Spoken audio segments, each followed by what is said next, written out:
We will get started in about 15 seconds.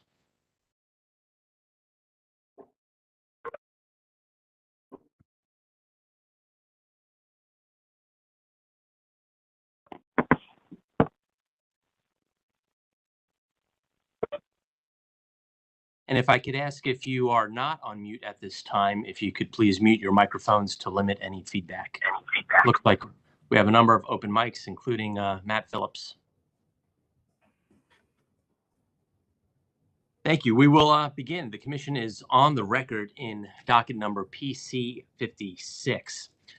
Good morning. My name is Jason Stanek, chairman of the Maryland Public Service Commission. Today we are going to have a 2-hour conference and educational session with respect to federal grant opportunities under both the Infrastructure and Jobs Act, otherwise known as the Bipartisan Infrastructure Law, as well as the Infrastructure Reduction Act. Today's session has been noticed on November the 17th, 2022, pursuant to order number 90336. Good morning, Emo. Oh, hello? Yes. Yes, can you please put your system on mute, Ms. Jung Wheel? Yes. Thank you. Uh-huh. And Mr. Chen, Okay. if you could attempt to mute open mics, that would be appreciated. Thank you. Today's virtual educational session is to allow all interested parties to better understand federal funding opportunities. Yeah. I can, no. There we go. We haven't done a virtual conference in a while, so we're all finding the mute button yet again. So we're going to be looking at funding opportunities for both federal laws that passed. As many of you know in the room, the Bipartisan Infrastructure Act passed over a year ago, back on November 15th of 2001, and it authorized a total price tag of $1.2 trillion, with billions of dollars in federal funds going to support the nation's utility infrastructure. Much of this federal funding, either via block grants or via competitive formulas, is designed to assist the states in supporting grid opportunities, including resilience, reliability, transmission planning, and renewable energy resources. This past June in 2002, the Commission, in response to both the federal laws as well as the state's Climate Solutions Now Act passed by the General Assembly, initiated this public conference to allow better exchange of information and opportunities. The Commission has also required all of its utilities operating the state, both gas and electric, to file regular monthly reports on the first of the month, explaining exactly and to provide full transparency to this Commission and to the public with respect to the opportunities that they are pursuing. The last thing this state needs to be doing is leaving money on the table, particularly federal dollars that are available. And this commission has been charged with ensuring that this occurs. I'd like to thank both our commission staff and the Maryland Energy Administration. They've been working together in developing this conference and a number of conferences to come. We'll provide details about those conferences at a later date. In terms of the run of show today, we'll have two distinguished presenters join us, both with executive experience at the Department of Energy. Then the commissioners, the 5 commissioners in the room, will be able to ask those individuals any questions that they may have. At that time, we'll probably be close to 11 o'clock. The commissioners will leave, and then there'll be a facilitated discussion by Joey Chen of PSC staff, along with any members of the public who wish to provide input or wish to ask questions of our 2 presenters today. With that, I have the honor of introducing the first of our 2 panelists. It is Dylan Reed. Dylan's a senior advisor for external affairs with the Grid Development Office at the Department of Energy.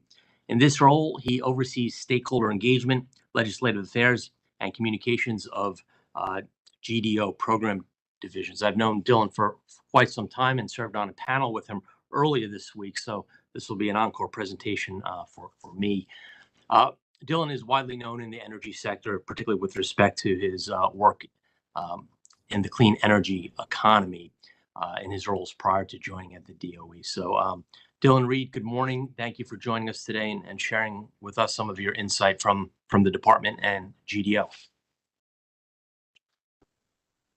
Thank you, Mr. Chairman. Let me bring over, Joey, it looks like I don't have presenter capabilities, so I may have to ask you. Oh, never mind. Just gave it to me.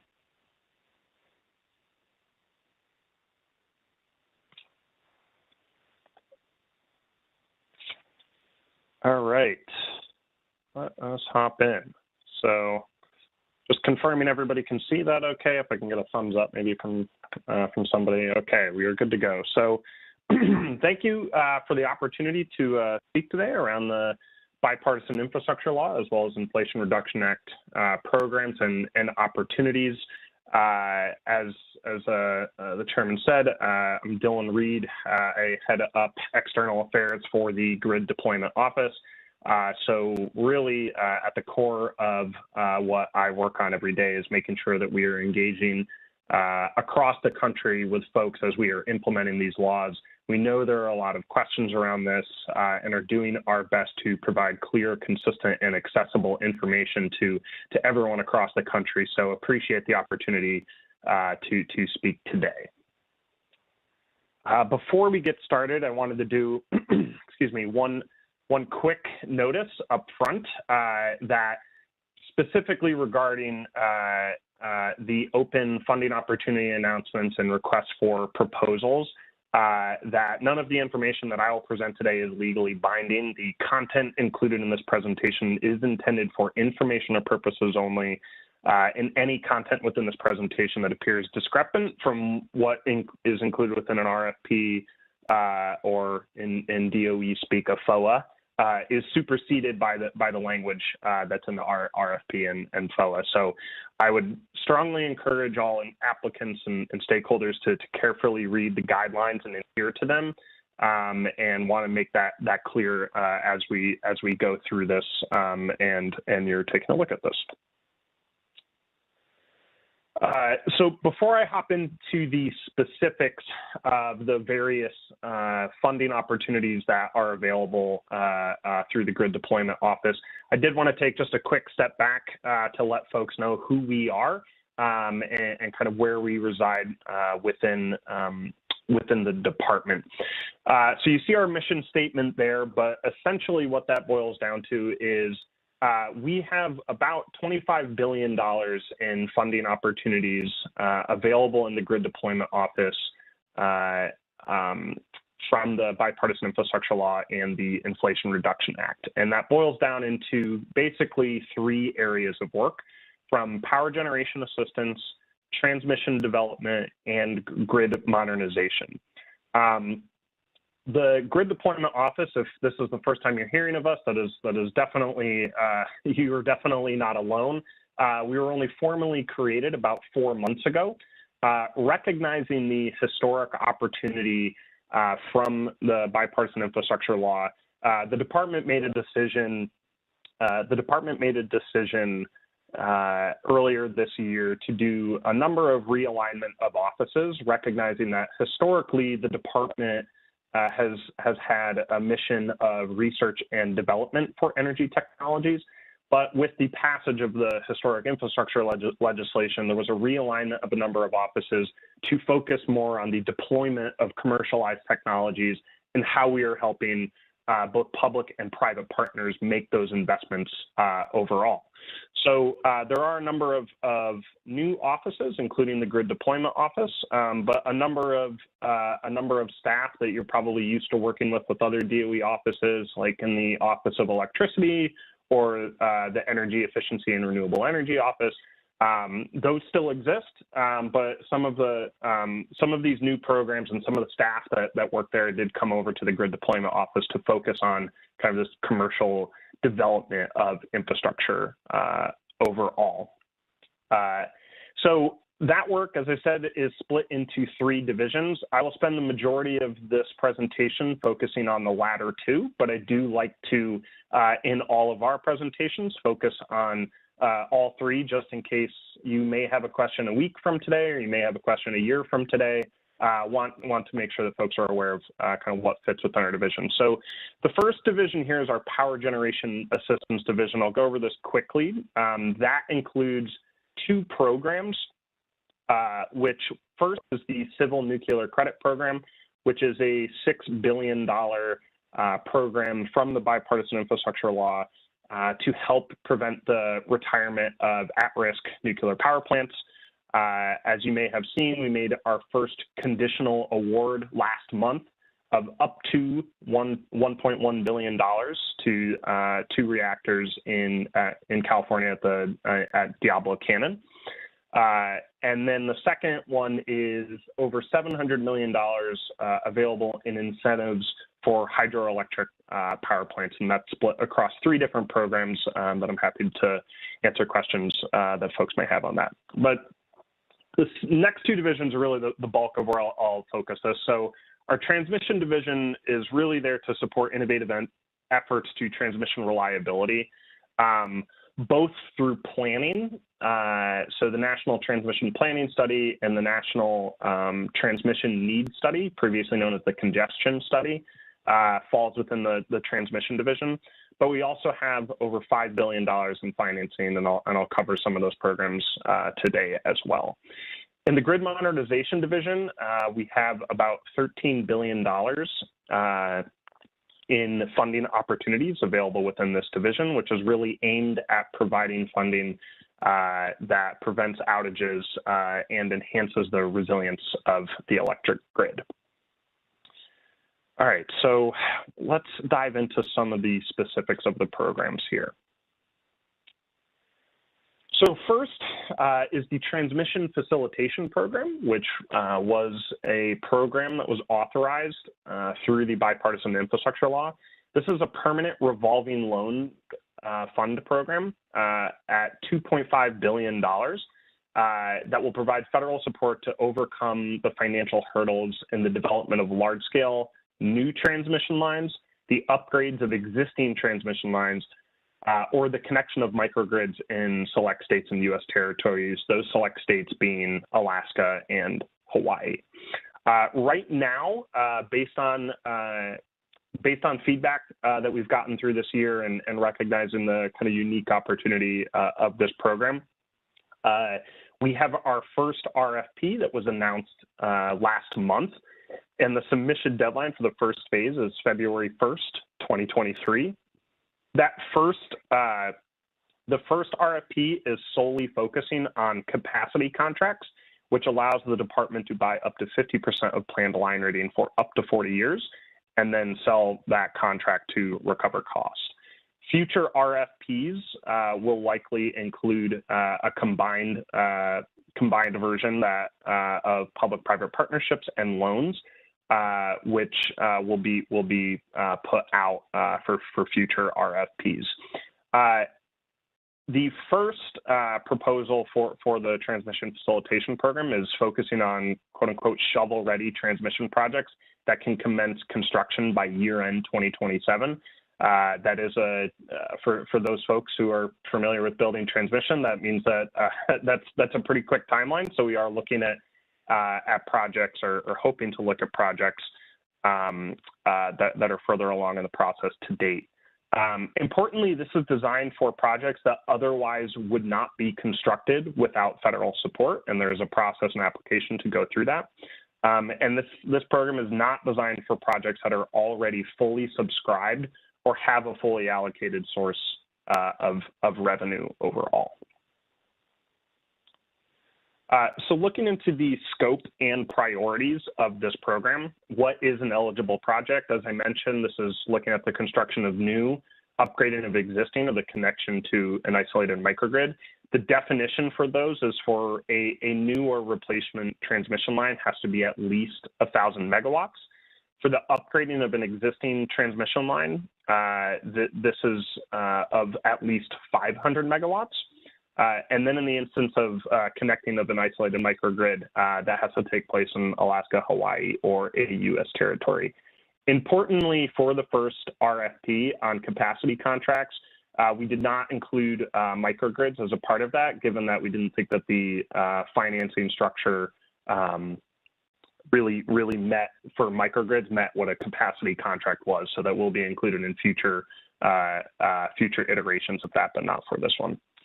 For project prioritization, this is, we're trying to use technology that enhances the capacity, efficiency, resilience, and reliability of the transmission system, including the use of advanced technology.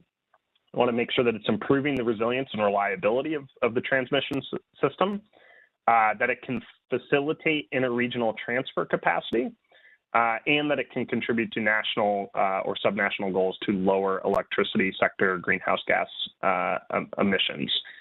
We also, in order to select a project, must have a reasonable expectation that proceeds from the eligible project will be adequate so that we can recoup support.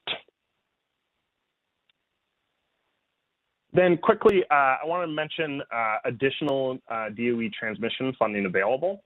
From the Inflation Reduction Act, there's the Transmission Facility Financing Program, which is an additional $2 billion in direct loan authority for facility financing. And that is specific to, it's for project designated by the Secretary to be necessary in the national interest. Outside of the Grid Deployment Office, we also have the Loan Programs Office that you may be familiar with. That also has, through Title 17, $40 billion in loan authority, as well as through their 1706 program, which is Energy Infrastructure Reinvestment Program, has $250 billion in loan authority to retool, repower, repurpose energy infrastructure. And then lastly, the Western Area Power Administration, which obviously is not as relevant to stakeholders on this, but did want to reference it, that they do also have a transmission infrastructure program for the 15 states out in the West. So we are looking to include that and work with them as a part of transmission infrastructure opportunities. Moving on to our Grid Modernization Division and the grid resilience funding overall. We have, as I mentioned, $13 billion overall. This is how we have it split out in terms of formula grants, and then our competitive grants, which folks that are watching this closely will know what the GRIP program is, but we'll dive into that in details.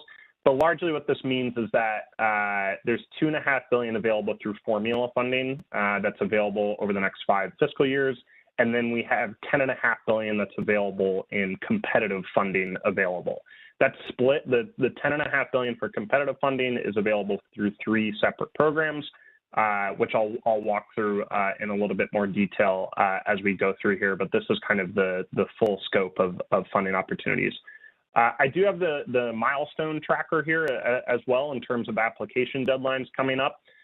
For the formula grants, the application is open until March 31st. I have that highlighted there because we did extend the application deadline earlier in the fall, recognizing that entities, particularly tribes, needed additional time for filling out an application. I did hear from some folks that they were unaware that is a rolling application deadline. So what that means is as soon as folks apply, we can start processing funding on that. It is not that you can only apply on March 31st. So I did want to point that out. And then for our competitive funding in the GRIP program, as you can see, we have a deadline coming up this Friday for 2 of our programs, the Grid Resilience Industry Grants and the Smart Grid Grants. On December 16th, we're accepting concept papers. And then the Grid Innovation Program has concept papers due January 13th. All right, why don't we dive into a little bit of the specifics.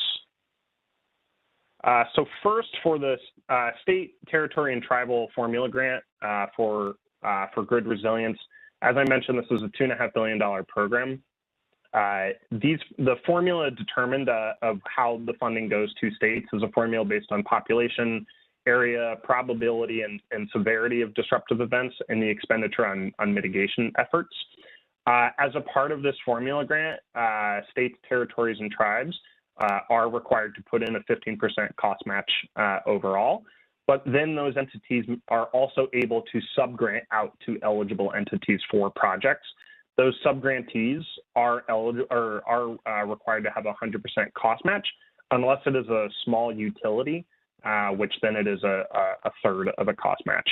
You can see for fiscal year 2022, the range of grants that are available as part of this. So states have between $1.5 to $33 million. Territories a little smaller there, as well as what tribes are eligible for as well. But overall, the goals and objectives of this program is to demonstrate measurable improvements in energy resilience to all hazards. We want to invest in a modernized grid infrastructure, invest in clean energy and decarbonization solutions, as well as create good paying jobs overall. On the next slide here, focus on the potential investments that can be done here. Generally speaking, I like to say that this is, grid hardening investments, whether that be utility pole management, hardening or undergrounding of power lines and equipment, vegetation management, weatherization and fire resistant technologies, as well as a number of other investments that are included within this. Importantly, because we do get this question a lot, are there things that are not allowed? The infrastructure law and the authorizing legislation is clear that resilience measures that are not allowed under this provision include the construction of a new electric generating facility, large-scale battery storage that is not used for enhancing system adaptive capacity during disruptive events, or cybersecurity investments. Next, I'll talk about our Grid Resilience and Innovation Partnerships Program, or the GRIP program. This is an active funding opportunity announcement. So as I mentioned, I'm precluded from answering too many specific questions, but I'm able to talk publicly about a number of this. But these programs were released last month as one funding opportunity and provide opportunities for various applications to various entities, including states, tribes, utilities, and other industry. As I said, this is split across 3 different programs for utility and industry grid resilience grants, smart grid grants, and our grid innovation program. For the first round of funding on this, since the law passed over a year ago, but we weren't able to stand up this program in the first fiscal year, the first round of funding includes funding both for fiscal years 22 and 23 in one collective pot. That is at $3.8 billion across this entire program that's available in the first round here. In future years, we will do it by fiscal year, but given that we're a year behind, so to speak, on the implementation of this, we combined both fiscal years. In order to attempt to reduce the administrative burden of applying to federal programs, we do have a multi-step process here of having folks fill out concept papers as the first step in the application process. This is intended. This is basically, a 12 to 15 page narrative concept paper that allows for folks to fill out information on this. That is intended to encourage more applicants to be able to submit concept papers before going to a full federal application, which has much more information and requirements. So first, on the competitive utility grid resilience grants, you can see the eligible entities here, including grid operators, storage operators, electricity generators, and others.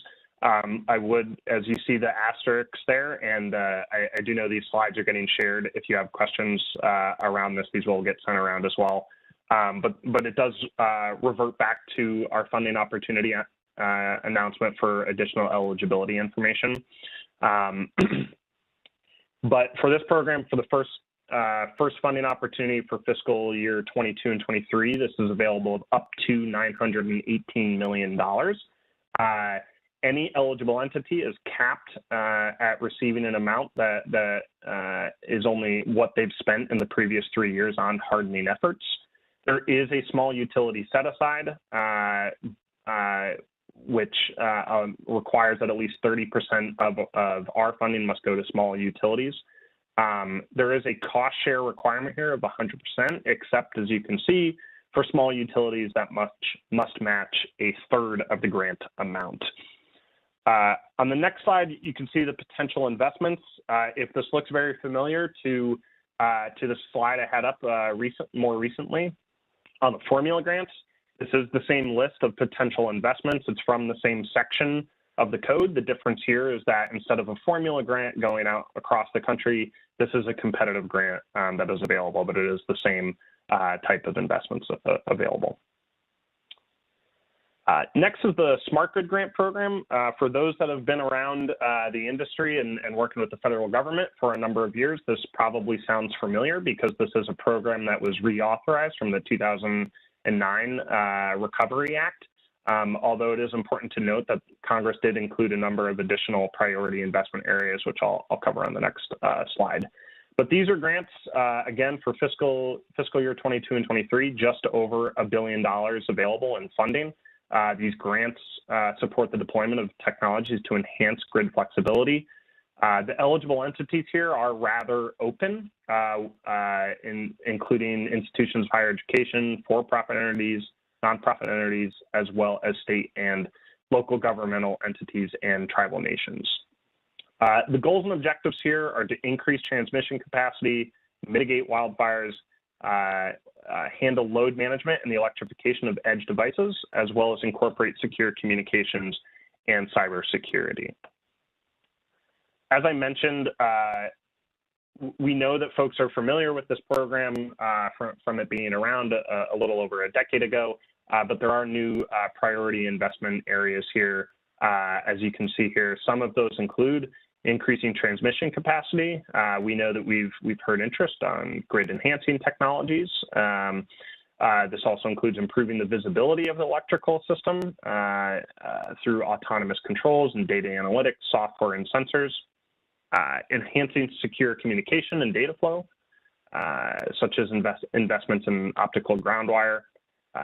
Another investment area is the aggregation and integration of distributed energy resources or other grid edge devices, enhancing interoperability and data architecture of systems, and then lastly, anticipating and mitigating the impacts of extreme weather or natural disaster on grid resiliency.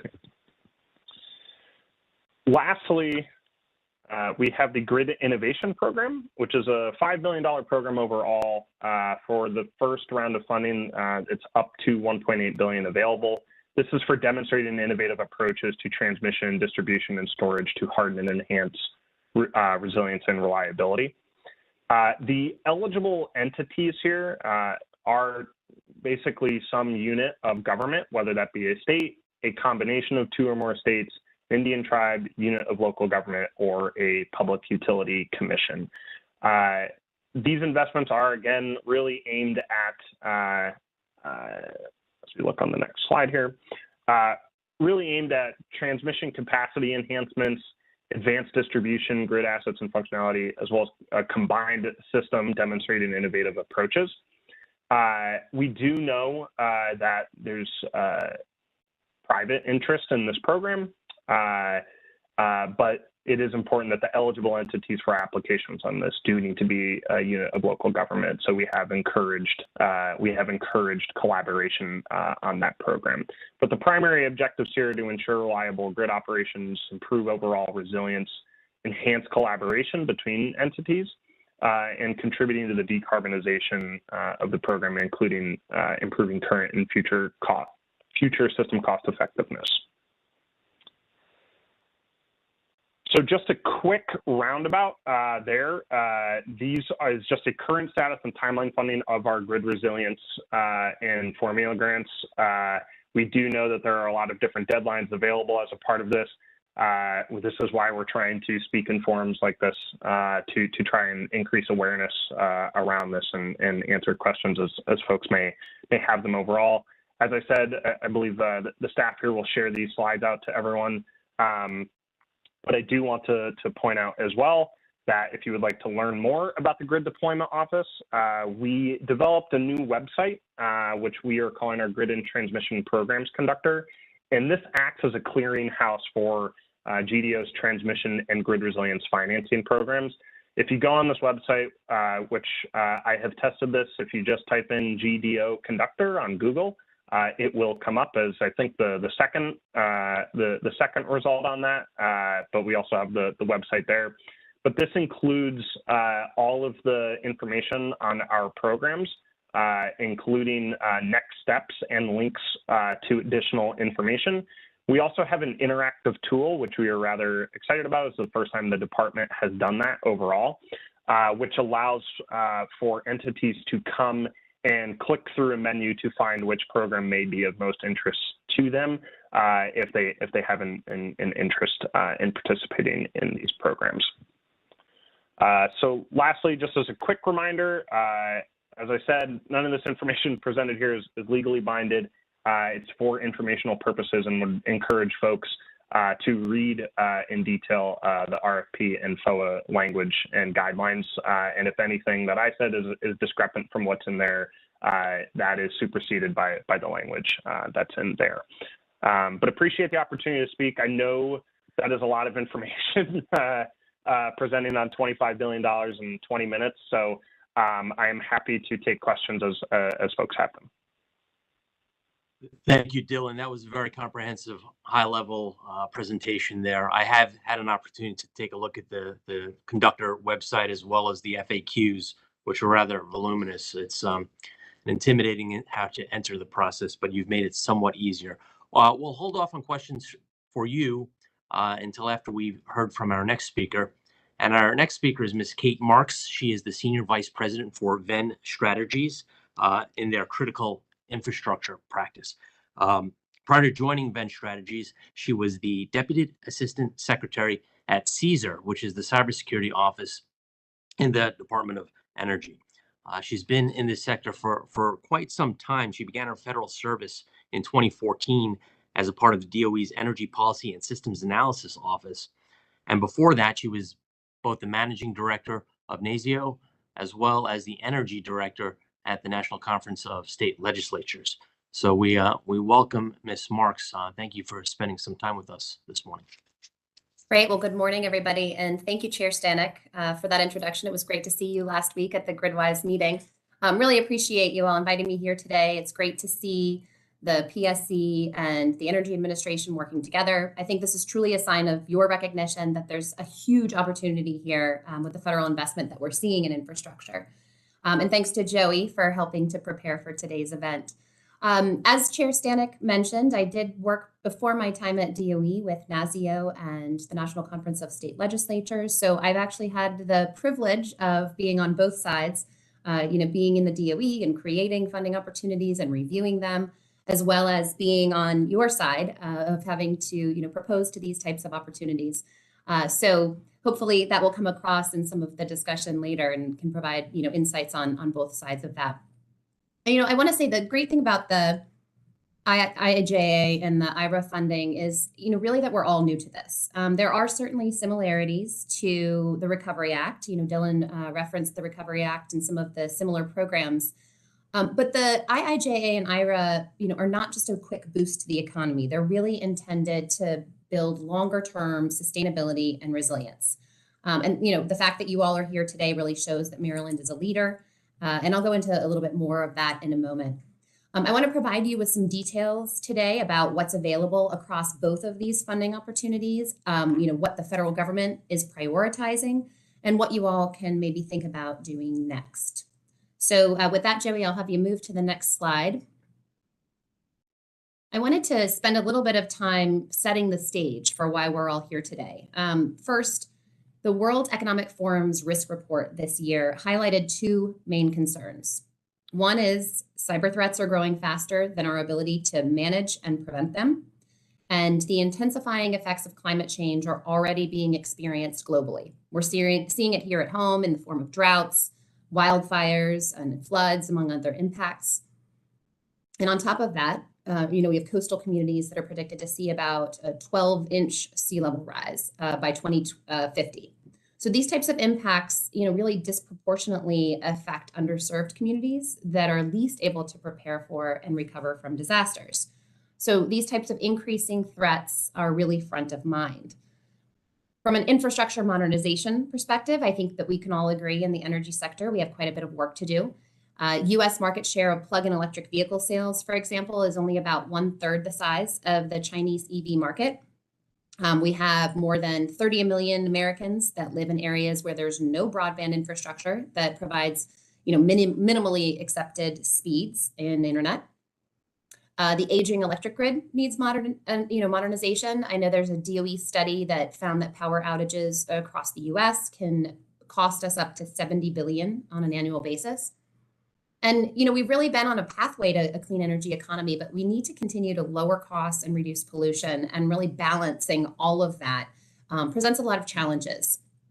So, it's important to note, I think, Joey, I still see us on the first slide. I don't know if you all are seeing that. There we go.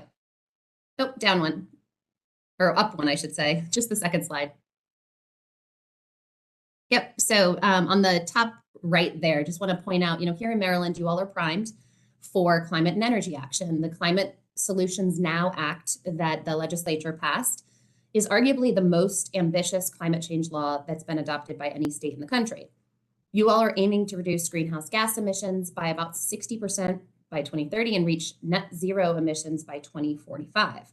So with this ambitious goal, it's really important to note that only about half of the states, there's 24 plus Washington, D.C., have adopted formal targets for greenhouse gas reductions, and only about 15 states have enacted those targets into legislation. So you all are ahead of the game, and I think that's important to note here when we start to talk about having goals that are set and how we can strategically meet them and really build in the infrastructure funding as a way to do that.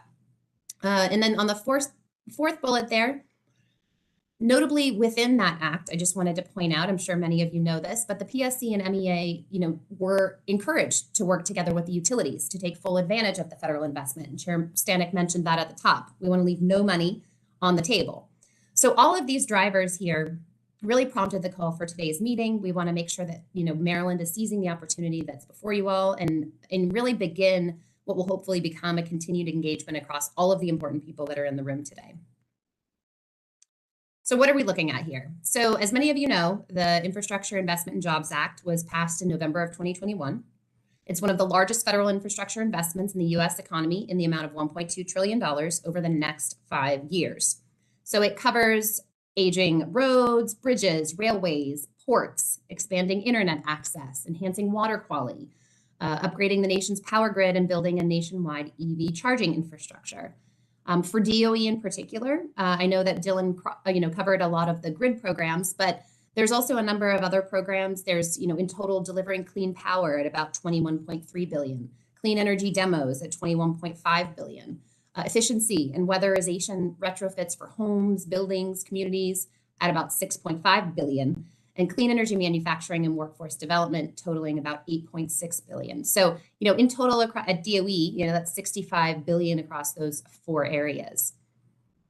The next slide goes through all of the Inflation Reduction Act tax credits and programs that will be important to those of you on the line. So the IRA, which was passed earlier this year, is also an historic down payment on deficit reduction, investment in domestic energy production and manufacturing, and it really aims to reduce carbon emissions by roughly 40% by 2030 and net zero by 2050. So you all will recognize those goals as similar to your own.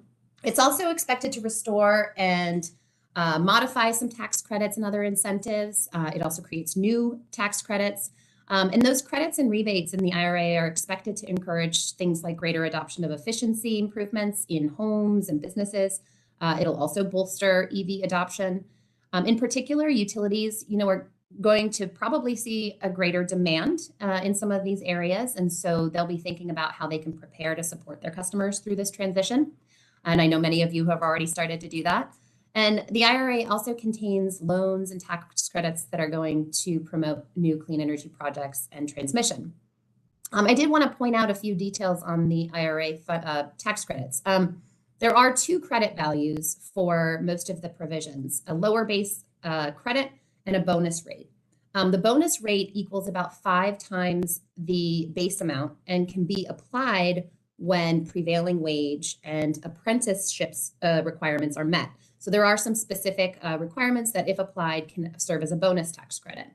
There's also incentives for the use of domestic content. And, if you're locating facilities in certain areas like energy communities that have been disproportionately affected by energy generation in the past, or low income communities.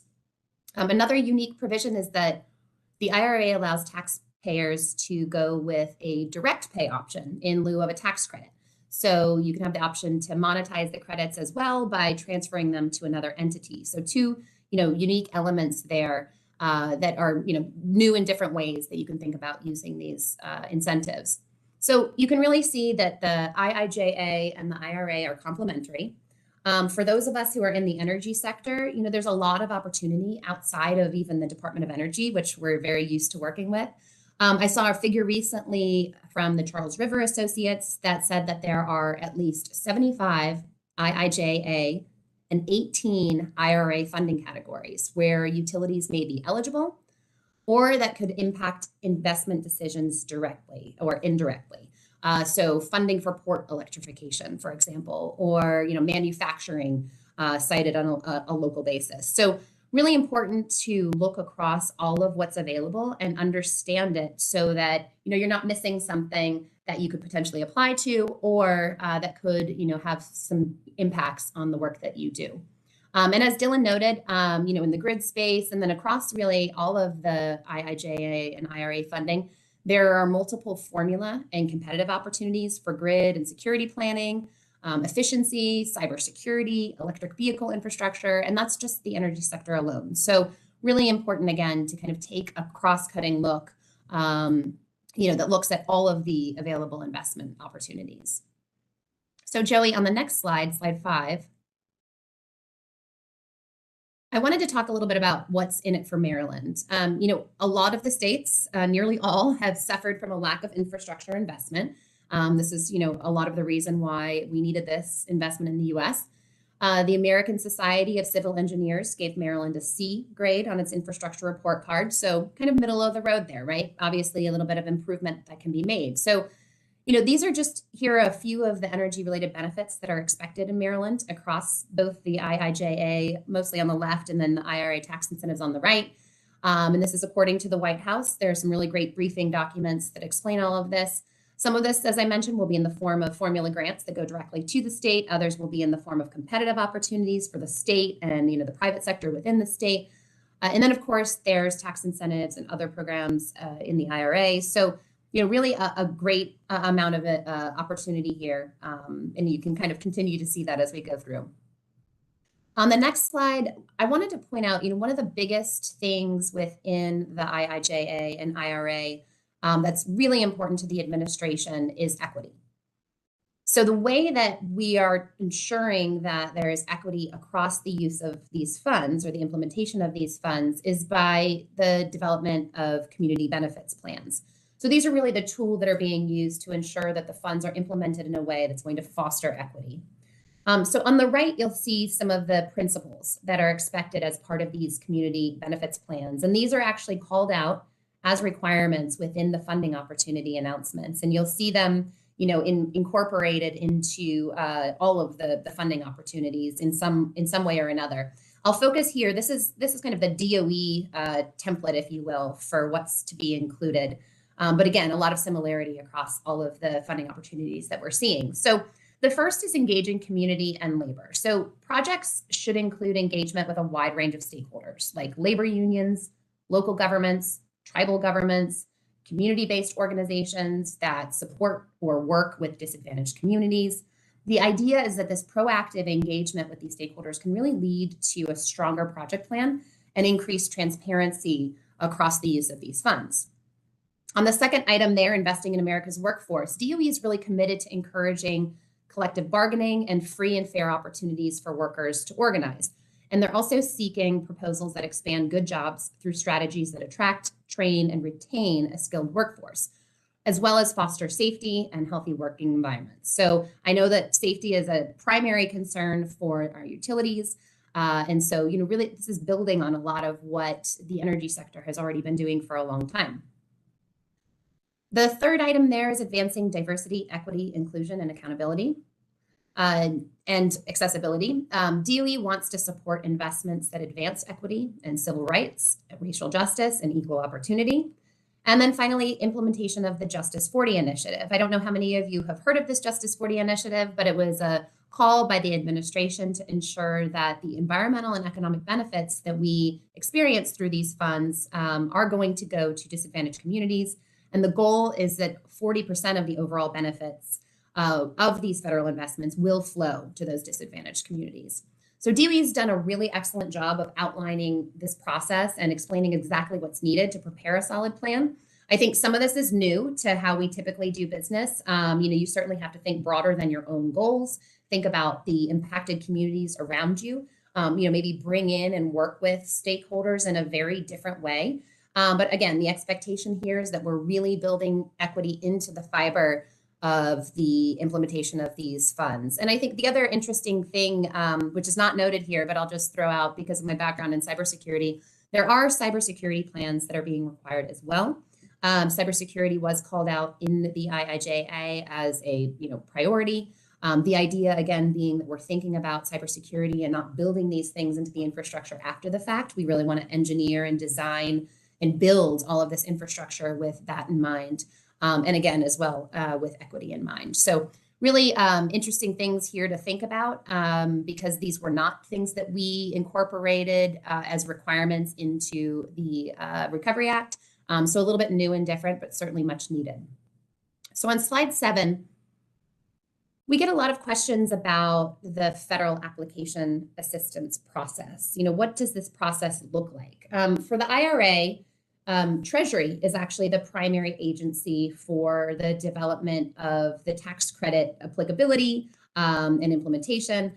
And they're currently seeking as much information as they can from stakeholders and other agencies to really, allow them to understand how they should best implement on those tax incentives.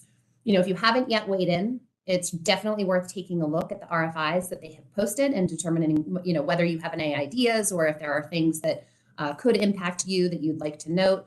As you saw above, there are several programs that are going to be implemented within the IRA by other agencies as well. And so Treasury is really working with a lot of agencies to get input on some of these, tax credits and their implementation. There may be pieces of some of the tax credits that are implemented at other agencies. So all of this is being worked out now. But again, I know that they're taking broad stakeholder input as they develop the draft guidance. And so again, I encourage you all to take a look at that. And then for the IIJA, each agency has an IIJA website. So, sign up for the notices as those sites are updated. Once you determine where your interests lie, you can kind of flag, as Dylan mentioned, specific websites that may be more applicable to the type of work that you want to do. But in terms of the process overall, so this is really probably more towards the DOE process, but it is a general kind of outline, again, for what most of the agencies will be doing across that federal process. So, first, the agencies are going to be looking for input on their funding opportunities. Congress did provide quite a bit of direction within the IIJA and the IRA, but the agencies also want to hear from you all who are implementing these programs on the ground. You'll be running these programs, and they want to know, what are some of the challenges or barriers and how can they help to maybe eliminate them through the use of this funding. And they want to know how the funding should be doled out, who should be eligible, what the program elements should be, what criteria should be used to make award selections. And I will say that for a lot of the people that we work with, they've been really pleased to see some of the input that they're providing show up in those funding opportunities. So it really is a great, a chance for you all to kind of weigh in and make sure that these funds are working for you. In addition to RFIs, there's also informational webinars to sit on. These often are going to be done by the people who will be overseeing program implementation. So you're hearing it, directly from their mouths, how they're going to be implementing these programs and what's going to be done. I think, Dylan's presentation here is a really good example of that. So it's a good way to kind of get the clues for what they're thinking about. DOE sometimes requires letters of intent for certain opportunities, so they can kind of measure how many people might be interested, give them a sense of how many reviewers they might need for a certain funding opportunity, get a sense of, who's interested out there. And I did want to note, there are also some pre-application registration requirements that can take some time. So even if you're not interested in an opportunity that's available now, you may want to go into these systems that are listed at the bottom. And, like Dylan said, this is not like a legal checklist or anything, but kind of gives you a sense of the types of things you need to look into. in order to make sure that your organization is prepared to take advantage of these funds. Notices of intent have been coming quite a bit. Sometimes they'll come out with an RFI or they'll come out after. This really demonstrates, or signals, I should say, for the public that, hey, there's a funding opportunity that's going to be pending. We might want to share a draft funding opportunity announcement, and you might see some of that. Really gives eligible entities a sense for what they should begin planning for, because a lot of these opportunities, need to be prepared pretty quickly. And so if you get that early chance to see what might be in the funding opportunity, you can start to make some of those plans. And then once you submit a funding opportunity, the agency is going to have a team of reviewers. The important thing to note here is that these people won't always be experts on exactly the topic that's being reviewed. The other thing is these people might be coming from other agencies or other organizations. So, keep those types of things in mind as you're drafting your technical proposals, because, you only have 50 pages in most cases to put these proposals together. There's a lot of boilerplate, budgets, and, I mentioned the community benefits plans, other requirements that kind of come along with this. So, you only have this chance within a small, I think, amount of words to be able to really explain what it is that you would like to do and what type of impact you're going to have.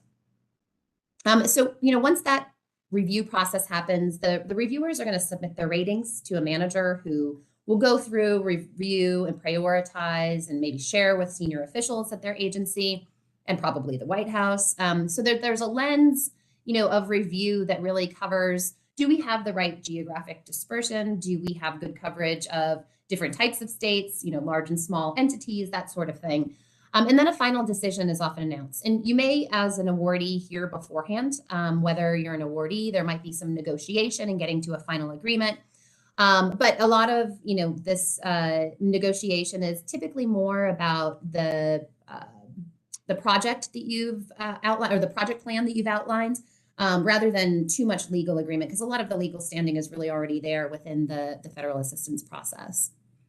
Then, the agency kicks off the project. There's going to be reporting and compliance requirements. I won't go into those here, but your budget analysts and your project managers are going to have plenty of guidance within the funding opportunities and the awards, because the government is pretty prescriptive, really down to, the font size and the margins in your application, and, exactly what needs to be provided through reports, in, demonstrating exactly what it is that you're doing. So, there's really a pretty solid set of guidelines through this whole process, and the work that you might be doing with the government. There's a typical timeline for this. So it's usually about 3 months between an RFI to a FOA. And then, you might have about, 3 months to respond to a funding opportunity, maybe shorter. And then it's usually about 3 to 6 months for award decisions. This can all change depending on, how quickly the government wants to move on a certain funding opportunity. But again, usually they're giving you ample time to kind of review early documents before they post, a funding opportunity live. So quite a bit of planning time available there. So Joey, on the last slide, I wanted to just talk a little bit about, what you all can be thinking about doing next. There's a lot of money out there. It's really important to be thinking about taking a strategic approach, not only at an organizational level, within your own entity, but really at a macro level. And I'll say that across not only the state, but maybe even the region. I think that, you all being here today is really the start of that strategic approach. So I commend you all for being here today and really kicking this off. At the state level, you'll want to look at your policy drivers and your resources and really determine where it makes the most sense to focus your efforts, what government funding is going to help you reach your goals. And then for utilities, you can be thinking about your vision and your strategic priorities and how the federal funding might help you reduce cost to customers or, de-risk your technology advancements. So, we really have to be thinking thoughtfully about the intended impact of these funds. And we can't do that unless we work together. So coordination is key. It's not going to look anything like what we've seen or done in the past. It has to be more and it has to be better. And that really speaks back to strategy as well. Who's going to be impacted? Who should benefit from this? Who needs to be involved and when? And that will all come through, a strategic approach. The third item, you should be learning from your friends in other states. There's going to be programs and case studies that you can glean from that others may have tried before. There's also technical assistance that's available. I encourage you to think about working with your membership organizations, the National Governors Association, the National Association of State Energy Officials, organizations like, Edison Electric Institute, or some of the other trades for utilities. They're working closely with the government every day and across their membership to really make sure that there's technical guidance that meets your needs and really allows you to take advantage of the funds. So you do not have to go this alone. And there's also technical assistance coming out, directly from the federal government. So again, really having those ties is going to be pretty important. And then finally, I want to stress that this is a really, neat time to think creatively. Think about what you need to get done that you haven't been able to do before. How can you work with new and different entities to meet your needs? For utilities, could you work with other utilities? I know that's not something that we typically think about doing, but is there a way to really get a bigger impact from working together? How should the labor unions be involved? What can the state and local governments maybe be doing together? Can the state work with other states in the region? So, again, I encourage you to think about being innovative, expanding your reach. It's really going to benefit all of us in the end. So hopefully this was a helpful kind of overarching perspective on the IIJA and IRA. There's a lot in there. I'm happy to answer any questions and, do any follow-up necessary, but thank you. And I look forward to the discussion. Thank you, Kate. That was another terrific presentation. Your presentation and Dylan's complemented each other very, very nicely, particularly like the focus on Maryland and that one slide that showed all the investment in Maryland opportunities. I think the one number that you provided us, I think it was close to 100 potential funding opportunity buckets. And as a relatively small state with relatively ambitious goals over the coming decades, we have utilities of different degrees of sophistication, 19 electric and gas utilities in the state. Obviously, we have large utilities, conglomerates such as Exelon and First Energy that have the ability to navigate the process, that know the font size and the margin limits in terms of filing the FOAs and the RFPs, the applications and the concept papers. There's a lot that needs to go into this. And I think your final point on collaboration, information exchanges is very important. I would like to just recognize that we have the Commission's IIJA and IRA coordinator, Emeka, with us on the line today. So Emeka, thank you for joining us. We'll now turn to questions from the commissioners of our two presenters. I see Commissioner O'Donnell, Commissioner Bubar, Commissioner Linton, and Commissioner Richard on the line with us. Commissioner O'Donnell out of the box with the green hand. Good morning. Good morning, Mr. Chairman and presenters and guests and colleagues. I had two questions for Dylan. The first one, Dylan, is some of these transmission RFPs are due very early next year. And yet there's a lot of either regulatory approvals or dispositions that will need to be obtained to make them shovel ready by 2027. So could you put a little meat on the bones as to how the department and the administration views that as working going forward? Because I'm assuming a project could be applied for contingent on receiving those subsequent and downstream approvals. Yeah, it's a great question. So overall, again, since that's an open opportunity, I'll defer back to the exact details of kind of the process that needs to go through within the request for proposal. But it is a multi-step process, right? Kind of there's a three-part process that entities have to go through. So just that kind of initial phase is due February 1, but then we go through we go through a multi-step process in understanding in whether or not facilitation tools through a capacity contract would actually occur on that. So importantly, this is not a permitting program. This is this is intended to provide the financial backing, right, for where that's going. So given that, we are looking at 2027 for when we'd like to see construction commencing on this. I do think ideally on that, folks are a little bit further along in the process on where these projects are going, just given how much attention that takes on the permitting side of things. So so hopefully that answered your question, but if I can be a little bit more clear, please let me know. No, I think that's sufficient for my purposes. But I'll give you a hypothetical real quick, and I'll try to be concise. Say two states have a transmission project where the regulatory approvals need to occur in both states for building a transmission project, and the project has been on the books and kind of has had some proceedings but hasn't received final approval yet. Would they be able to apply for something like that with those pending proceedings waiting in the wings? Yeah, I don't want to go too far down the road on hypotheticals.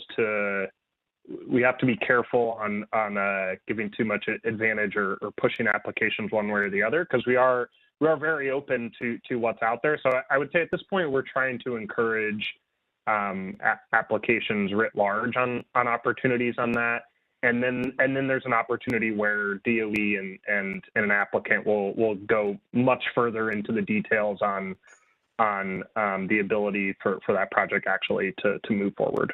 So okay, thank you. And I got one other quick small question, pun intended, I suppose. In the grant program for grid resiliency, you said the matching could be reduced for a small utility, and I wondered how the program or how the law defines, if at all, a small utility. Yeah. So again, defer back to the language, but it's 4 million megawatt hours a year or less. So there may be a couple more details around that within our regulatory language, but that generally is the definition. Okay, thank you very much. Thank you, Mr. Chairman. Thank you, Commissioner Bubar. Thank you. That was excellent. Thank you, Dylan and Kate. I too was on the website, the GDO website, and it was really helpful to be able to navigate through, but it can feel a little bit overwhelming also. And depending on what hat you're wearing, you're just, kind of not really sure where to go. But so wearing a hat of somebody working in the state, just had a question of the Grid Innovation Program. I think it was talked about that that it was encouraged that, state government entities actually be the applicants for that. So can you just give a little bit of, but it sounded like there was, a lot of money associated with that. Give a little bit of more detail on what exactly would the state do with that money? Would it be expected to be able to be used within our organizations to help build capacity and do things? Or is it money that we would provide back out to utilities or other organizations to be able to do things? Yeah, so the details of what is allowed to be supported in this, like we get questions around, does staff time, can staff time be included within this, everything like that. Those details are included within the funding opportunity announcement and kind of eligible recruitment on grants on that. In general, this is looking to support actual projects, and so we recognize that states are not generally in the business of building infrastructure projects, but the law was written in that the eligible entities that can apply for this are a unit of government. So it is a little bit more of a stepwise process there. We are trying to be active in encouraging. We are trying to be active in talking about this program so that private industry and whether a state, local, or some combination of states can work with entities on what that looks like on that process. So, Commissioner Bubar, you did mention, I mean, there are a number of opportunities within the funding streams that will provide support for you all at the state level to, make sure that you have the people on hand that can do this type of work. We're actually putting something together right now for another state to maybe highlight what those programs are. So I'm happy to share that once we get that together. But, there's also resources that were intended to be provided potentially through Senator Manchin's permitting reform bill. I know that some of the provisions within that legislation, don't know where it stands today. It obviously didn't get through the National Defense Authorization Act on the House side last week, and it sounds like the Senate's going to be passing that NDAA today. But I know that Senator Manchin is still pursuing that legislation, and as I understand it, there are resources intended to expedite processes at the federal level, but there was also discussion about making sure that that would also support the state's role, in kind of building this type of infrastructure and the work that you all would need to do, through the MEA and PSC and that sort of thing. Okay, thank you. And I just have one other question. Kate, you talked about this a little bit in your discussion, but the actual decision-making process or the review of the grants, are there different teams that will be put together depending on what FOA you're responding to? And are those, I think you said this, but it'll be a combination of outside experts, DOE people, just a little bit more in terms of, what's the actual evaluation process? Sure. So there's a huge database of people that the department will often draw from. And it includes people internal to, the Department of Energy. They pull in other experts from across other agencies. And then, as I mentioned, there might be external reviewers. So, for example, when I was at the National Association of State Energy Officials, I participated in a review process, also participated in review processes internally. So they're really drawing from a number of different energy experts. They will try to find specific experts who have, expertise, background in the specific topic area. So, if you have a battery storage, funding opportunity, for example, they'll be looking for people who have battery storage expertise, but they may also be looking for people who have, experience working with states or some other type of background. So that's why I noted it's really important to think about your technical proposal and drafting it in a way that a broad audience can kind of understand, because you really don't know who's going to be reviewing your proposals. So that's hopefully, that's responsive to your question, but, some experts, some broader energy experts, and the like. Okay. And I just have one other question because I see my other colleagues have questions. Are community benefit plans required for every application? So, for instance, under the Grid Innovation Program, is a community benefit plan required? So, if the state, would apply, is a community benefit plan required as part of the application? Yeah, Dylan, I see you nodding your head. I'll let you respond to that just to give us the definitive answer. Sorry, I'm on my phone, so I realized I'm muted in two places.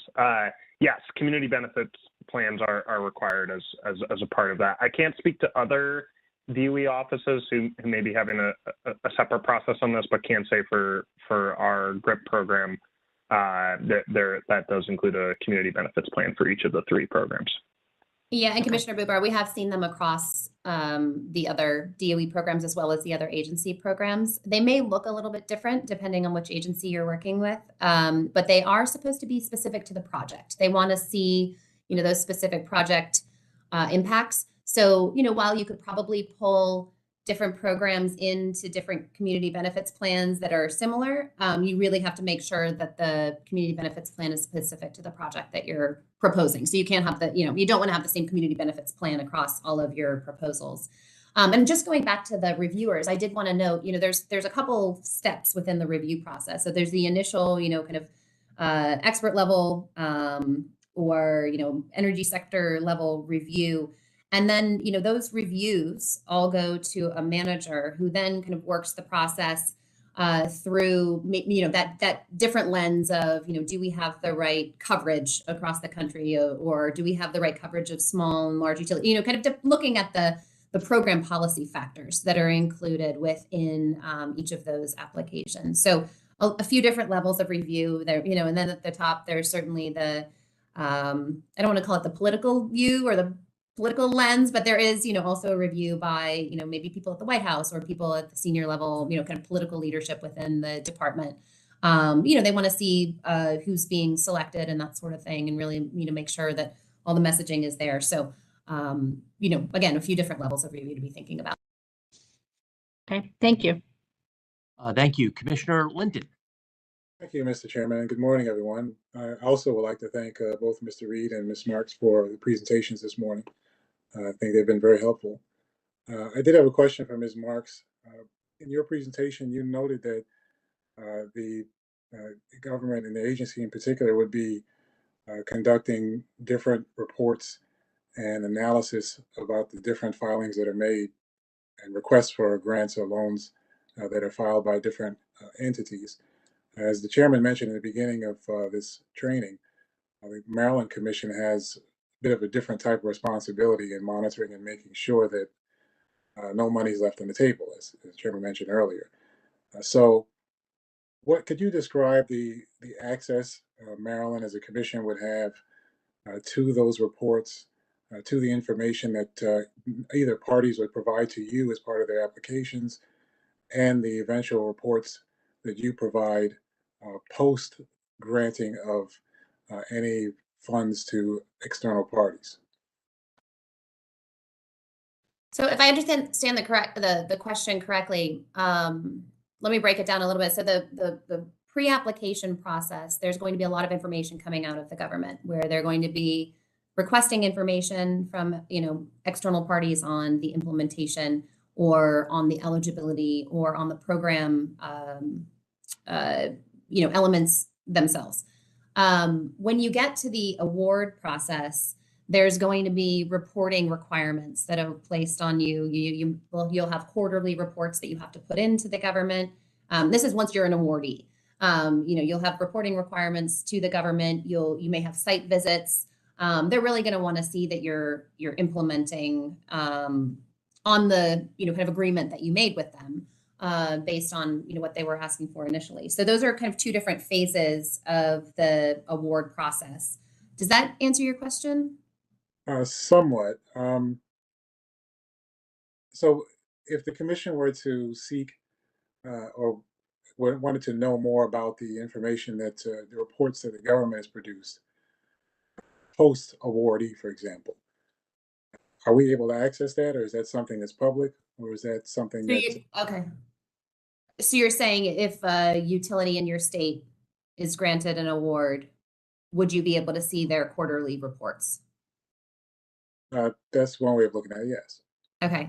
Dylan, I don't know if you can answer that question. I know sometimes in the past, I've seen that some of those types of things can be publicly available. You may not see the exact quarterly report, but there's definitely going to want, the government's going to want to show that there's success in a lot of these programs. So I don't know yet, Dylan, if you all have decided, how exactly you might be doing that. Yeah, and what will I'm be not. shared.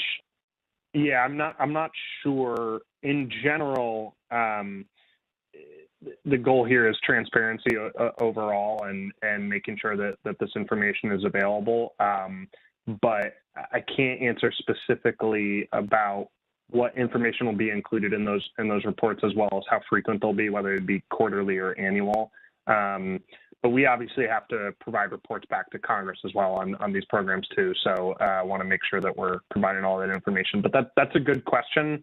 I always enjoy doing these forums because we always get several questions that I hadn't thought about before. So I appreciate you bringing that up, and let me see if we can get a more detailed answer for you. I appreciate that. And I guess it's on both ends of the process, both on the application side and post approval side. And I'm really just looking to see what information would be available to us as a commission. On either. And if there's some limitation on it, it'd be good to know what that is as well. Yep. So I know as part of Commissioner, I know as part of the funding opportunities, the applications are typically required to provide a public abstract that can be used by the government to describe a project. You likely wouldn't see the applications go in unless you have some sort of an agreement with the organization that's making the proposal. So if it's not a state, funded proposal, I don't know if you have an agreement with the utilities in some way to be able to see those proposals beforehand, or from other entities within the state, that might be making proposals, but it's not typical to see the applications, at least through the federal government side. So again, it would have to be something that's somehow, done on an agreement from your side. For the reports, again, I think there's very likely you're going to see who wins, so that's another item.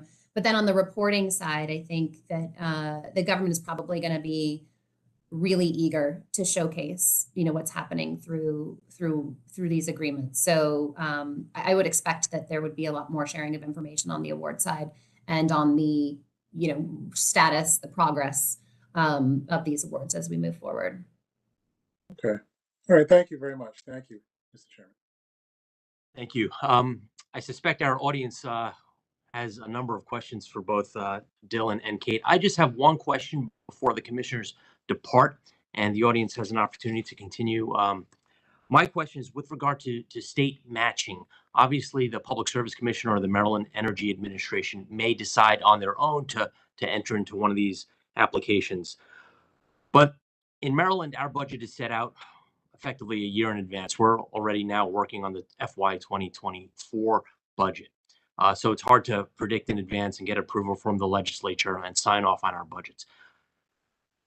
Is a state agency such as PSC or MEA, are we permitted to find a match partner elsewhere to help us essentially float the funds in order to allow us to get the time to get approval from our state capital to go forward?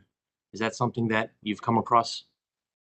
It's a good question. I'm not sure on that. We are aware that given state legislative budget cycles and everything, that is certainly a question we get around how to have that match and make sure things are moving forward. So we have tried to be transparent about what level of the formula funding is coming together, so you have a sense around what the exact match funding has to be. But let me check on that as if there are partners available to float that. That is a good question. Thanks. It sounds like you're well aware of the vagaries of the budget cycles at the state. We're doing our best there to try and help there. I recognize too that we opened this in the fall, and pretty much every state starts the funding cycle in January or June. So I recognize that. So. Well, on behalf of the commission, I'd just like to thank you, Dylan and Kate, for the outreach, the free consulting services. We appreciate that. The slides will become a part of our record. We'll include them in today's docket in PC56. At this time, I'll turn over the management of the rest of this educational session to Senior Advisor Joey Chen. At this time, the commissioners will leave. And again, our thanks to both presenters. Thank you.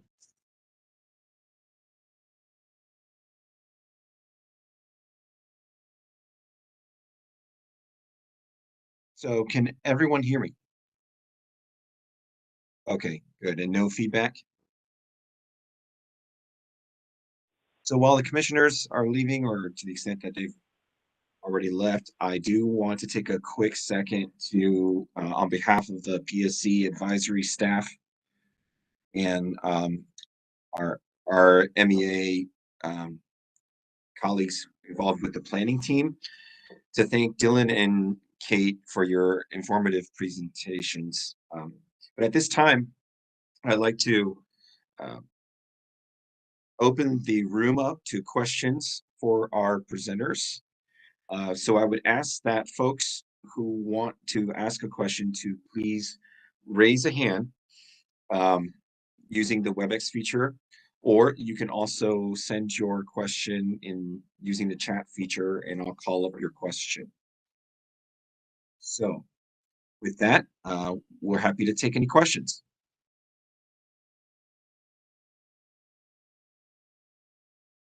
See the first one from Fred Hoover. Thank you, and just want to congratulate Kate on her new position. I worked with her at NASIO, and she did great work there, and also at DOE. The question I have regards the program that is looking for state entities to be the applicants. It was listed the state, the Energy Office, the Public Service Commission. So my question is the intent to have the state decide one entity to be the applicant, or could multiple agencies within a state apply for grants? there's no restriction on the number of concept papers that can be submitted.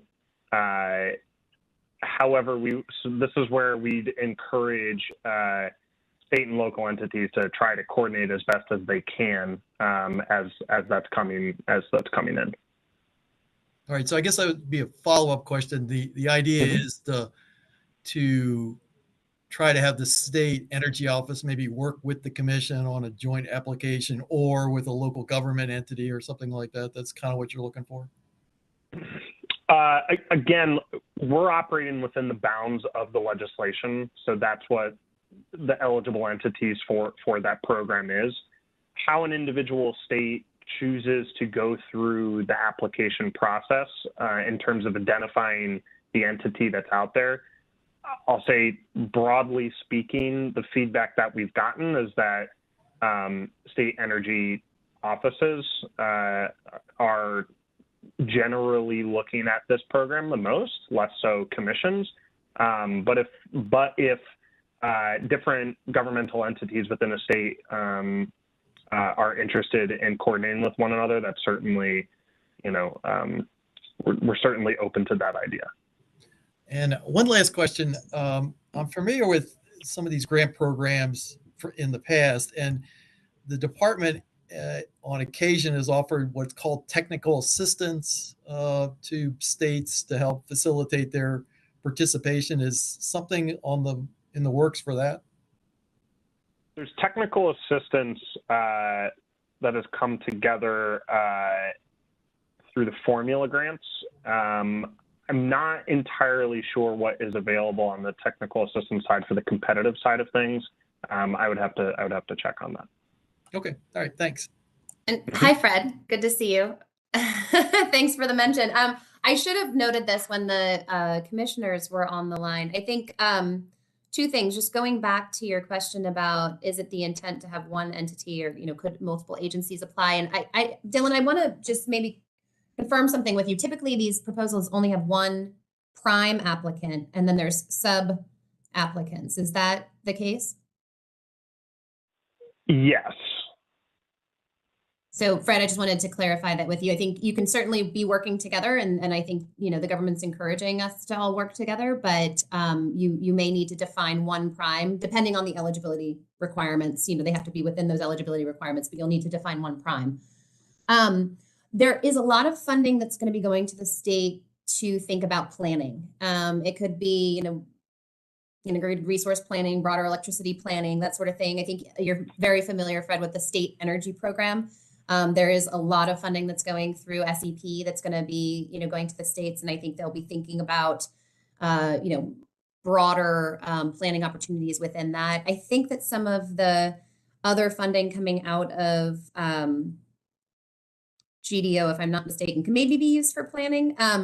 But then, so that's important to note. I mean, I think that, you all at the PSC and MEA working together will really want to take a look at that and be thinking about, how others can be involved in that planning, long-term planning. On the technical assistance front, on my last slide there, I noted that there is technical assistance coming out of the federal government. As you know, Fred, a lot of that will come through some of the state associations. So I know that NASIO has set up a website. NGA has set up a website. They're having webinars with, people like Dylan all the time, bringing them into their meetings. February is going to be a big fly-in for everybody. Right. I imagine we'll see a lot of folks there. So if you're not registered for, NASIO or NGA or NARUC yet, definitely a good thing to get to. And I think this technical assistance space is just being established now. They know that it's needed. It's probably going to come through a lot of the labs too, I should have mentioned, but you can filtering yourself kind of through the DOE out to those other opportunities is definitely going to be the way to go. I will note, I know that NASIO, DOE, and AASHTO, the State Highway Officials Organization, did just sign an MOU, and they're going to be working together on EV infrastructure. They're talking to some utilities. So if there's utilities on the line who, want to be linked in there, let me know. But, really looking at ways to overcome some of the barriers and challenges so that we can move swiftly together towards a better future. Okay. All right. Thank you. Great. So we have Paul Verchinsky next. Yeah, good morning. Paul Verchinsky with the ZVIC. My former wheelhouse was Director of Planning with the Federal Transit Administration. And you're putting a big emphasis on community benefit plans and regional and state involvement. My question to both Dylan and Kate is, the transportation planning area has been robust for decades, and we've used metropolitan planning organizations and funded them in order to reach the demographics that you're talking about.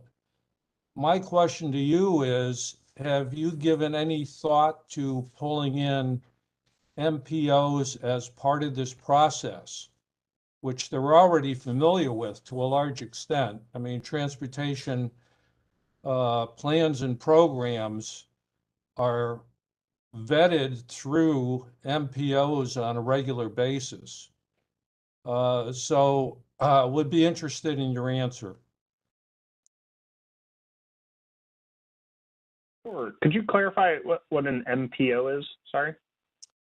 A metropolitan planning organization is provided for the planning of transportation projects throughout the country and long-term plans. We felt many years ago that there needed to be a clearinghouse in order to make sure that folks of various demographics are pulled in to be able to comment on plans and programs.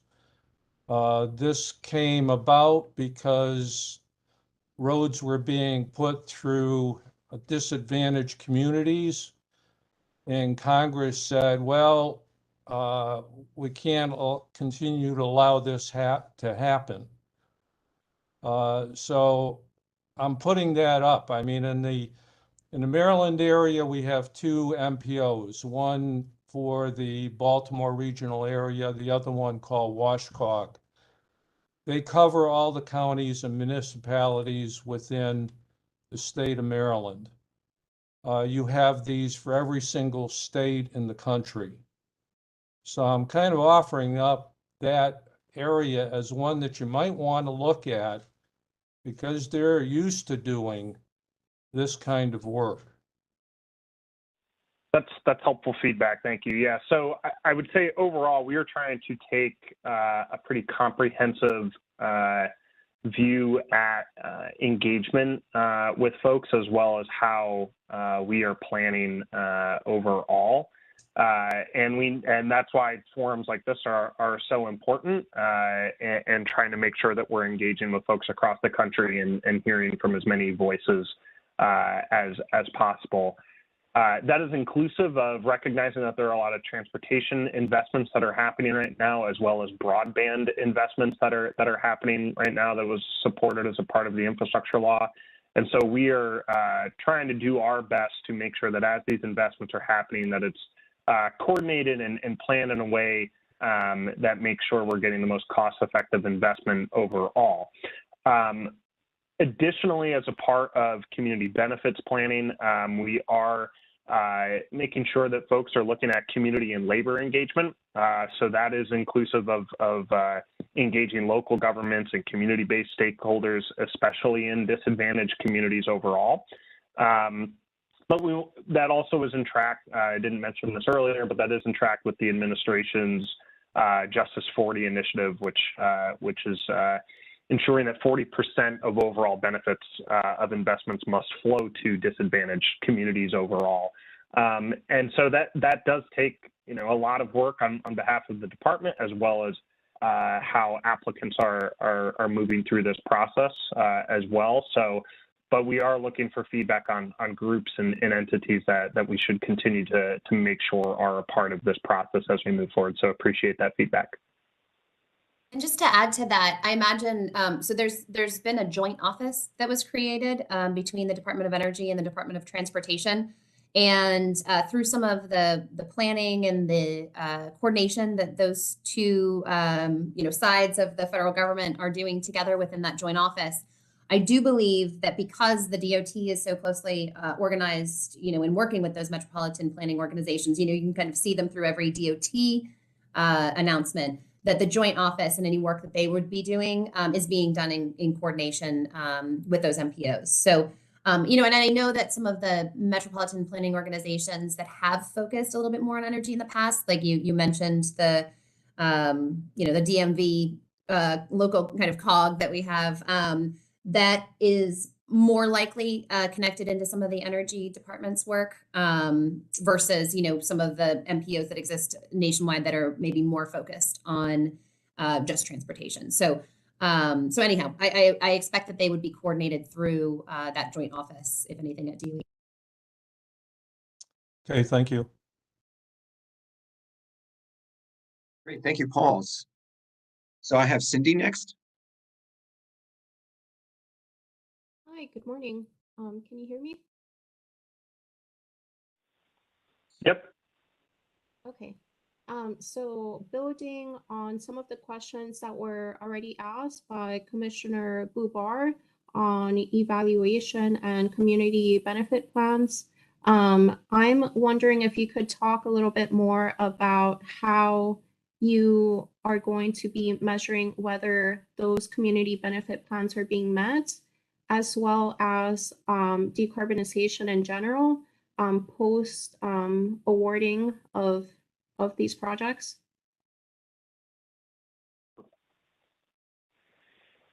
Sure, yeah. It does have to be pretty comprehensive in terms of once folks go to the full application phase of how they are showing, of how folks or applicants are going to be putting together the community benefits plans, as well as the financials behind that, and are required to report back on that as well. I will say, we're overall, we are trying to, encourage innovative approaches to this, but also want to make sure that all the investments that the department is making are on firm footing. So I will revert back to the FOA and on the specific details of the reporting requirements that are required as a part of all of these investments. But it is an important point that that folks are following through on their overall applications as a part of this.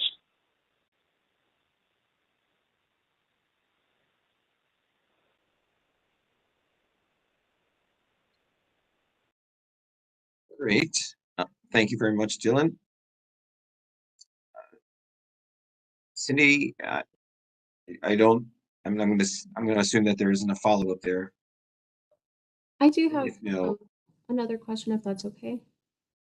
Oh, go ahead. Another question that I was wondering about was, and I believe it was already kind of asked, but regarding capacity building, are there any specific sections of the law that you would turn us to learn more along the lines of like being eligible to build administrative capacity, or being eligible to hire temporary hires at 3-year intervals to be better able to put these proposals forward and have them be successful? Yeah, there are specifics that are included. This is a question that we get often. So I would point specifically to the frequently asked questions document that we have on our website, which talks about some of what's included as a part of what you can get funding for to support application, including pre-award costs that may be incurred as a part of this. So I don't want to give incorrect information in terms of what specifically is included as a part of that, but there is specific information included both on our website and then even more details back within the FOA in terms of what's supported under those investments.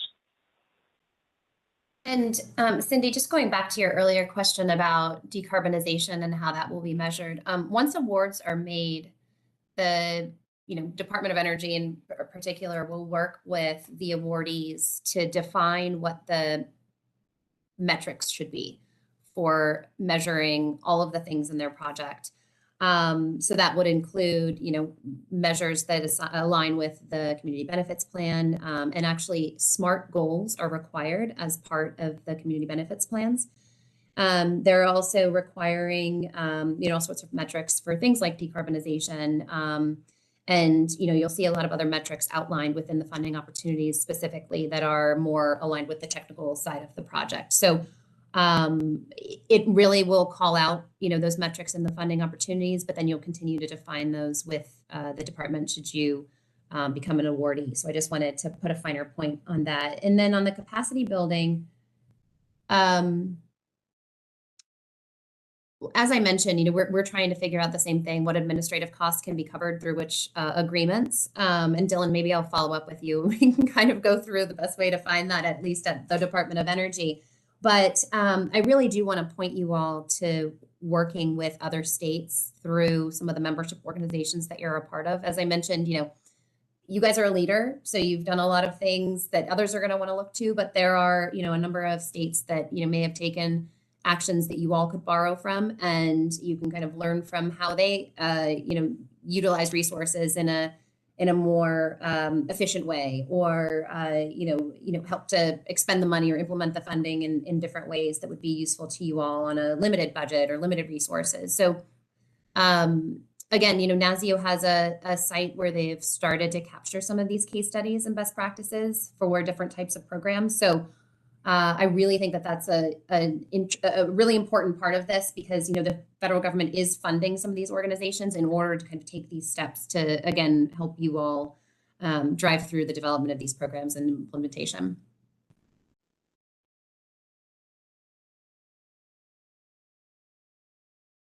Great.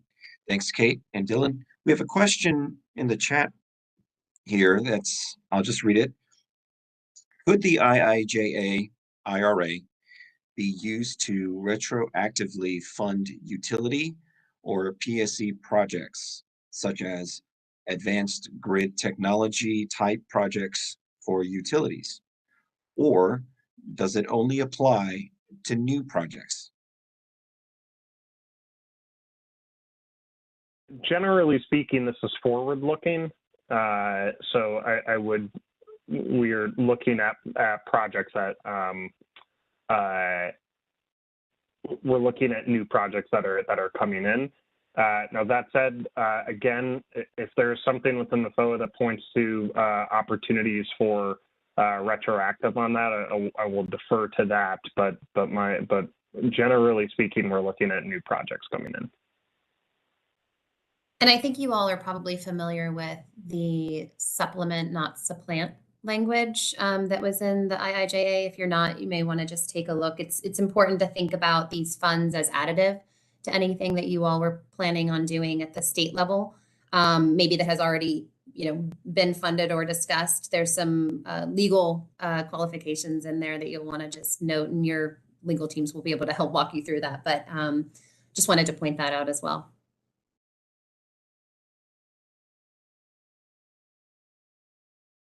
Thanks. We have a question from Dr. Bartlett. Yes, thank you, Joy. And thanks, Dylan and Kate, for terrific and very comprehensive presentations. So our utilities obviously play a key role in all of this, and we certainly in Maryland expect the utilities to be applying for funds under IIJA and IRA, I suppose. We haven't really got much insight into what they will be proposing, but these are taxpayer dollars. And so the utilities generally make a substantial return on investment they make in capital expenditures. And so I'm wondering, and this may apply to federal grants in general, I just don't know it, but are there any restrictions in the bills that govern the ability of utilities making additional profit from investment of these taxpayer dollars or passing associated costs on to ratepayers? And does that differ with whether it's a loan or a grant?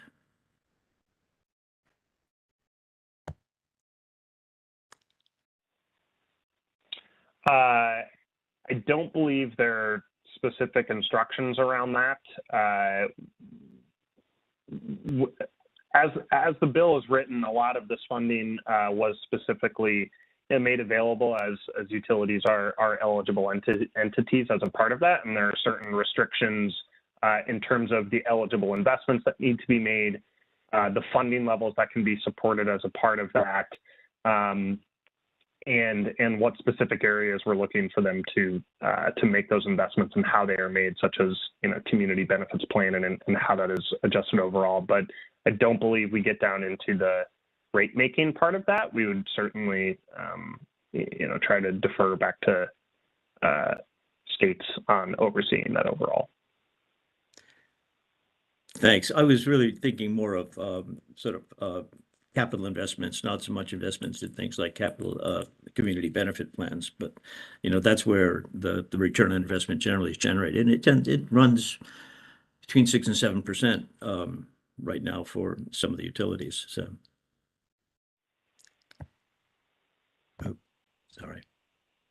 But I mean, notably, they're required to also provide some cost share in order to apply for these grants. So I think there is some sharing of the investment, and I think the federal funds are really intended to be used to get us to where we haven't been able to go before because there hasn't been enough money, or to de-risk technology development and that sort of thing. So I think it's still an added value. And again, like Dylan said, you all are going to be ensuring that the funds are used in a way that they should be, and so I just wanted to point that out as well, that big cost share. Yeah, thank you. I understand the cost share. It would be a substantial amount of investment beyond the cost share, and therefore the return on investment would also be substantial. And in some ways, it does filter back to ratepayers, I believe. But anyway, just wanted to know. Thank you.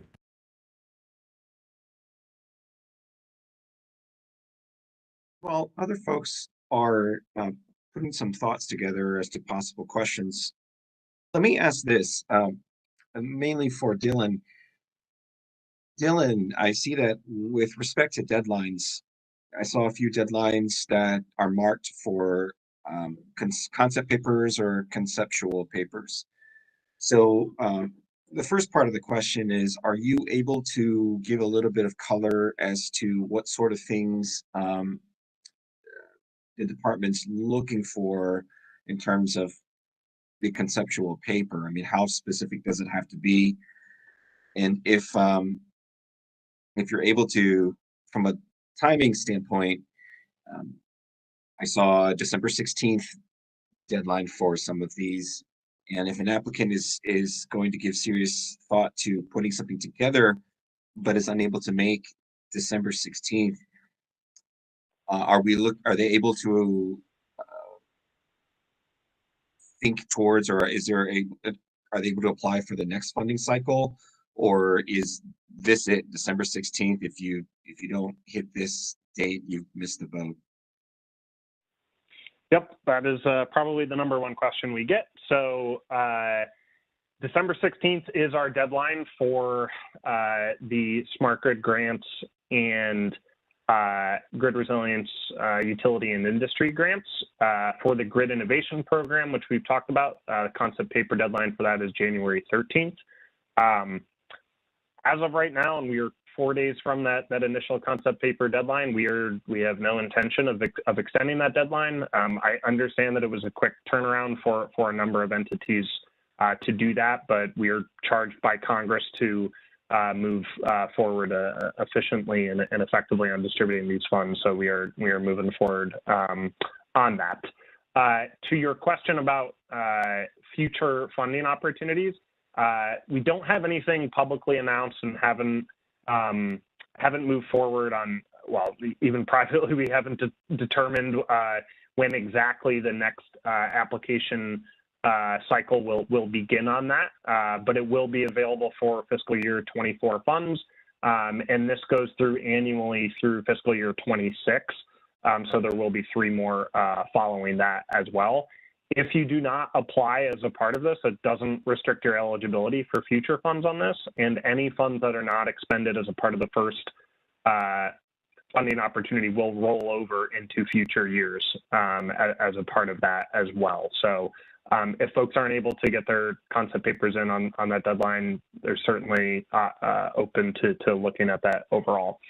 On the concept papers overall, I would note that this generally includes a cover page, a project and technology description, your community benefits plan, as well as some additional information included overall. But that all together is less than 20 pages for what folks are pulling together. So there is a short guide that we have, which is just pulled from the funding opportunity announcement overall, so that it is on our website. It is not intended to be the full information available on this, but is kind of a breakdown to try and make it a little bit easier for folks that have questions on this. So this is on our website here. Just drop that, but that's just a quick overview guide trying to make the concept paper information a little bit more accessible overall. Great, thank you very much. I see Cindy has her hand up. Hi, another question is touching on just kind of what types of projects just generally, I'm wondering about how you're considering energy efficiency. There's the idea that energy efficiency should be the first fuel. It's one of the best ways to decarbonize generally. So I'm wondering if you've built that into either your application or how you're going to be looking into decarbonization in the future. Yeah, energy efficiency is a priority of the infrastructure law, and I would note that there are a number of programs across the Bipartisan Infrastructure Law and Inflation Reduction Act that are aimed at increasing the use of energy efficiency overall. As a part of the programs that are included within the GRIP program, and this is looking a little bit more towards physical infrastructure that is getting built. But I would point towards a number of things in the smart grid grants that include priority investment areas related to kind of more demand side investments overall that are eligible entities as a part of this.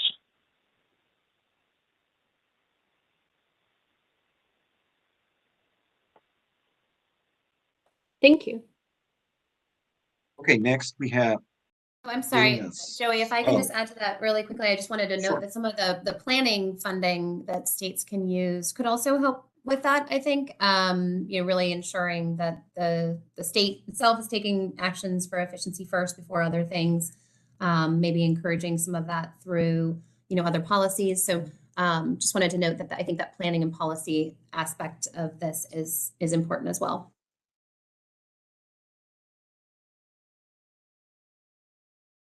Thanks, Kate.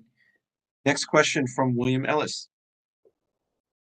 Hey, thanks, Joey. Hey, question for Dylan. Just to add on to the comment around the concept papers that's due on Friday, can you confirm that, of course, if you do not submit a concept paper on Friday, you are not eligible to submit a full application in March, April, based on the GRIP program? So the concept paper deadline is where we are going.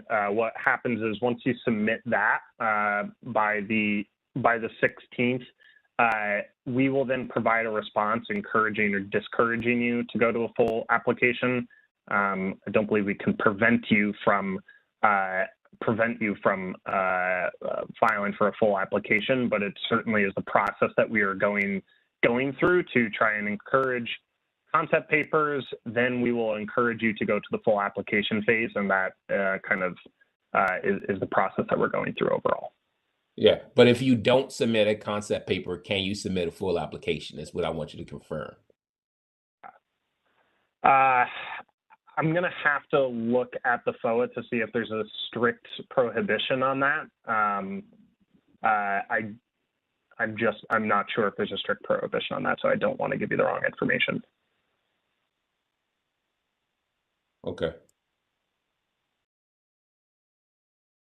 Within the funding opportunity, it states applicants must submit a concept paper on the due date and time listed above to be eligible to submit a full application. Thank you.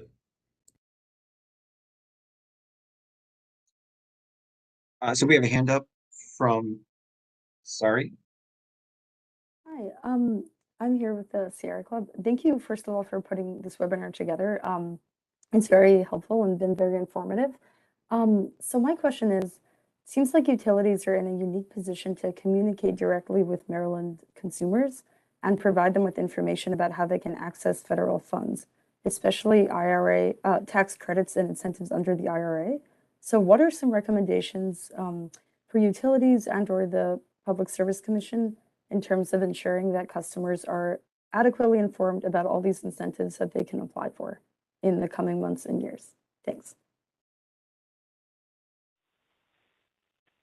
Yeah, it's a good question. I would say just overall speaking, and think we all within the department and across the administration know that, you know, this is hundreds of billions of dollars of opportunities that have been passed in the last year. And while that is historic and is attempting to meet the administration's decarbonization goals, that also puts a lot of information on everyone on this call and across the country to understand the process, to be a part of it, and understanding all of the opportunities that are out there. So I will say we are working at DOE every day and coordinating with other federal agencies to try and make it, again, as clear, consistent, and as accessible as possible for all the different funding opportunities, both that are available, as we've talked about, for kind of states, tribes, territories, private industry to apply for, but also on the consumer-facing benefits that can come as a part of this. I know that the White House has a landing page that tries to make it accessible to understand different consumer-facing rebates and credits that are available for that. I don't have that link on hand as well, but it is something that we think about very frequently on that, as well as not just from consumer standpoint, but also for rural and small entities that may be interested in doing this and applying to some of these funding, but don't have as many resources as large entities that do. So we are trying to make sure that we're doing our best to communicate and make sure that those benefits are flowing across that as well. And I'll say we're working every day to get new materials out there to make this more accessible, because as much as I think what was that, a 20 slide PowerPoint presentation distills a funding opportunity announcement, distills it down into a little bit more accessible. There's certainly other opportunities that we're looking at to try and make it more accessible to everyone across the country. Thanks, Dylan. Do you have that link to the FAQ page? Yeah, I can drop it. Oh, appreciate it. Thank you. So I'm looking at our participant list to see if there are other hands raised. I do not see any at the moment. And again, feel free to raise your hand or send a question through the chat. Probably have time for one more question.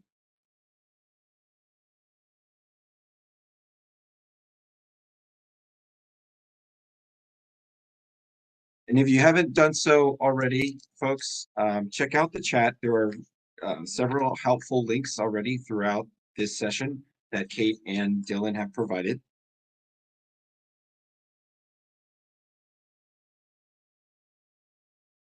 Very well. So please join me in thanking Kate and Dylan today for this very helpful and informative presentation.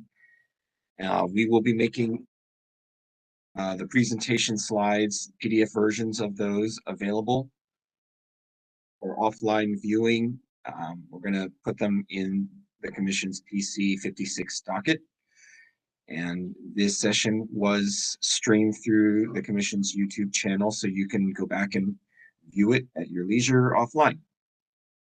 So with that, bid everybody a good rest of the day on this Monday morning for another 4 minutes, and have a great rest of the week.